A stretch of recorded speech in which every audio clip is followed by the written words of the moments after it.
Vamos com a informação redondinha agora? Fala pra gente, Cine, justamente a respeito desta questão trazida pelo Fernando Capês. Pois é, Fernando Capês, infelizmente a gente não consegue falar em números fechados porque eles ainda não foram informados pelas forças de segurança.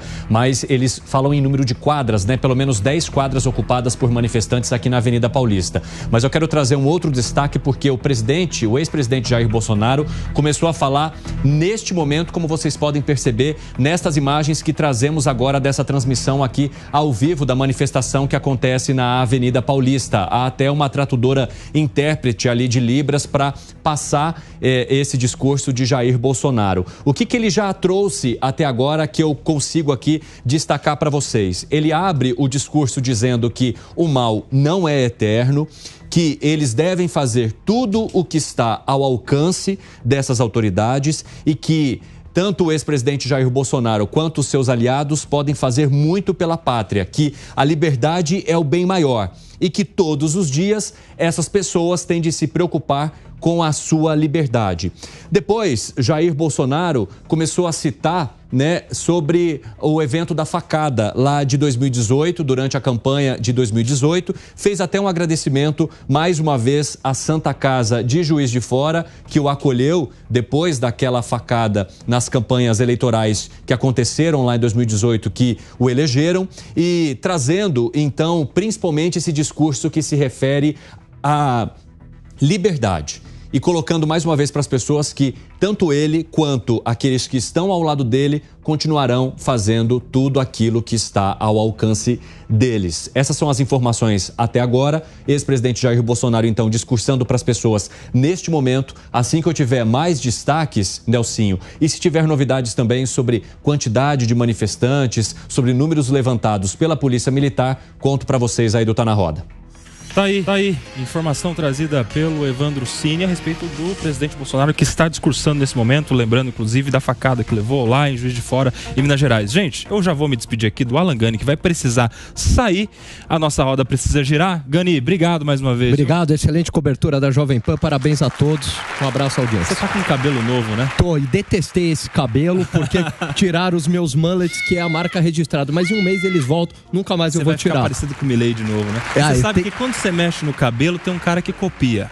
Eu sei quem é. Toda vez que você faz alguma coisa no cabelo, você copia. Hoje, coincidentemente, é ele que vai te substituir na nossa roda. Obrigado, Alan Gani. Valeu, um abraço. E chegando o cara que copia o cabelo do Alan Gani, já conosco, vem pra cá, Felipe Monteiro. Felipão, bem-vindo, viu? Prazer. O prazer é todo nosso, gente. Vamos repercutir justamente essa fala do ex-presidente, lembrando da facada que sofreu lá em Juiz de Fora. É um discurso muito presente em todas as manifestações políticas dele. Eu quero te ouvir, Acácio Miranda.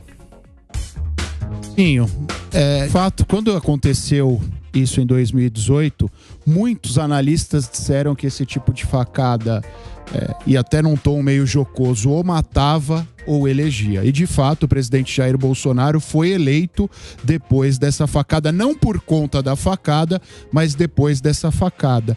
E dadas as circunstâncias, ele mantém muito esse discurso de vitimização a partir dessa facada. Então, em todas as oportunidades que ele tem, ele lembra da facada e, obviamente, de todos os efeitos que essa facada trouxe na sua vida pessoal. É uma forma dele manter esse discurso de vítima, esse papel de vítima, e falar que ele é eventualmente um alvo da esquerda e daqueles que são adversários das pautas e das bandeiras defendidas por ele.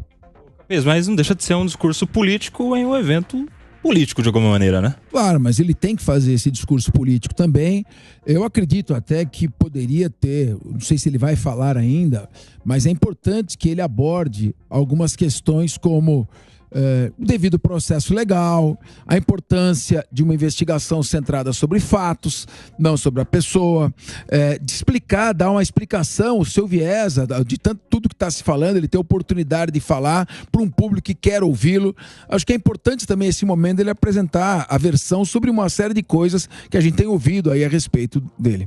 Gente, mais novidades a respeito da manifestação com o Evandro Cini.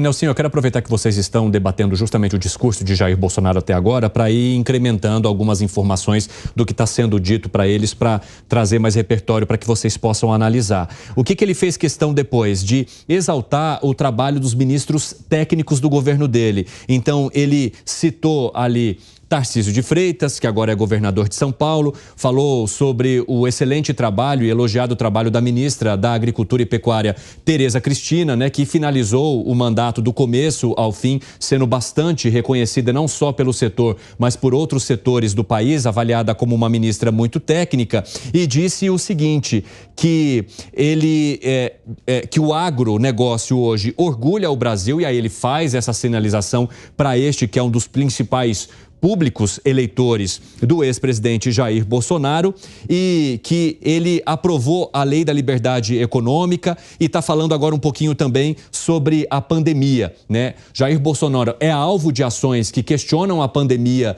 tanto na justiça quanto também de CPIs que trouxeram informações sobre a gestão e criticaram a gestão dele durante a pandemia, que ele fez todo o possível para atender a essas pessoas, dando auxílio a essas pessoas e justamente garantindo que elas pudessem ter algum tipo de atendimento. Então, Jair Bolsonaro, além de falar desse momento atual e criticando o que, segundo ele, seria uma insegurança jurídica no país, ele faz um levantamento daquilo que ele trouxe durante o seu governo e também elogiando os ministros, como Tarcísio de Freitas, Tereza Cristina, citou também o ex-ministro e atual senador Marcos Pontes. Nelsinho.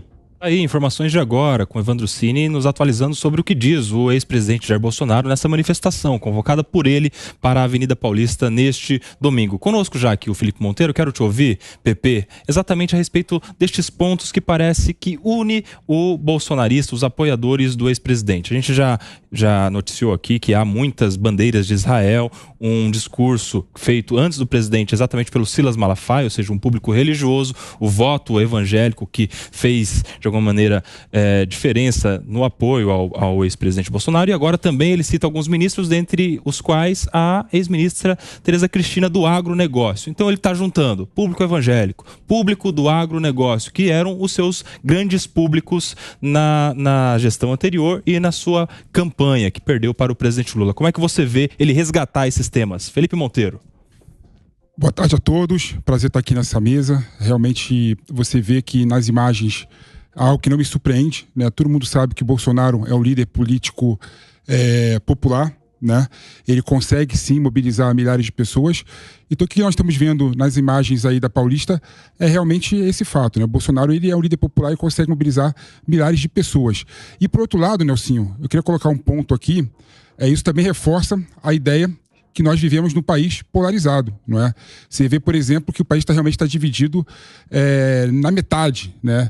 Você vê, por exemplo, que o Lula ganhou as eleições no ano passado com um pouquinho mais de 2 milhões de votos, e o reflexo está exatamente aí, nessas imagens, né?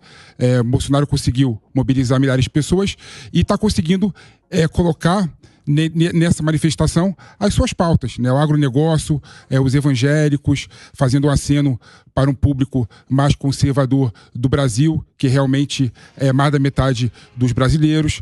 Então Bolsonaro realmente está fazendo dessa manifestação aquilo que ele queria, né? Uma narrativa política para ter forças para poder travar as batalhas que ele tem pela frente, tanto no judiciário quanto na política também, não é?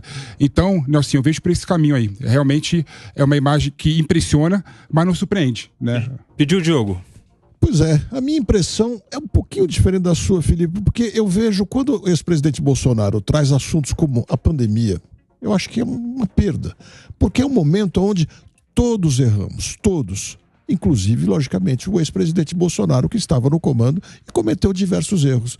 Então, ele lembrar disso não me parece muito bom. E também ficar voltando. A facada, tudo bem, a facada é uma coisa muito pessoal para lembrar o herói, a vítima, aquilo tudo. De resto, trazer as pautas identitárias, trazer as pautas daqueles que já o defendem, não me parece que combina muito com essa manifestação, que pretende ser uma manifestação diferente, mostrando uma evolução do ex-presidente Bolsonaro, uma evolução dessa direita que aí está, querendo falar com o Brasil inteiro. eu acho que seria muito mais útil se falasse com o país sem especificar um ponto ou outro. Meus amigos,